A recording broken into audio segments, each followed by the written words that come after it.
inflation and immigration were the top campaign issues in the 2024 U.S. presidential race.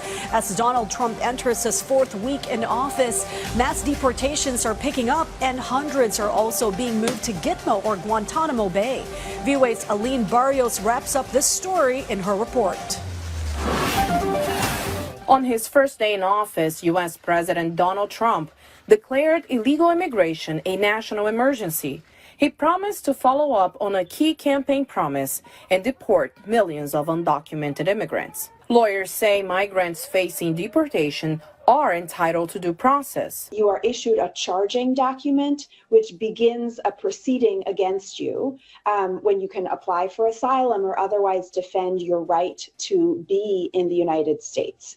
At the end of that process of applying for immigration relief, of going to immigration court and seeing an immigration judge, if you don't win at the end of that process, then you are issued a deportation order. Flam says deportation can happen quickly or it can take a long time. It's possible that somebody is deported after months or years of fighting their case.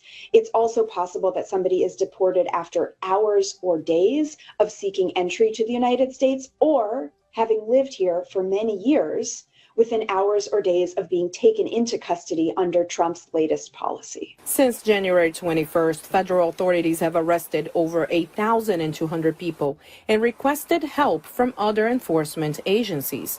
The administration has also expanded the use of fast-track deportation, which allows immigration officers to remove undocumented migrants without a court hearing. We got to do more, and that's what we're looking at now. We're looking at ways to create more efficiencies to do more.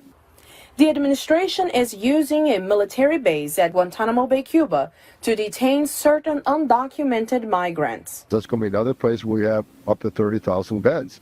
And President Trump made it clear that the worst of the worst will go to Gitmo. But legal challenges have already begun. A federal judge in New Mexico recently blocked the transfer of 3 Venezuelan immigrants to Guantanamo, and advocates have sued the Trump administration for holding detainees at Guantanamo without access to lawyers or family. This is the first time in U.S. history that the U.S. government has detained people on U.S. soil and transported them to Guantanamo. A DHS official told VOA that Guantanamo Bay is currently holding individuals with final deportation orders, including violent criminals.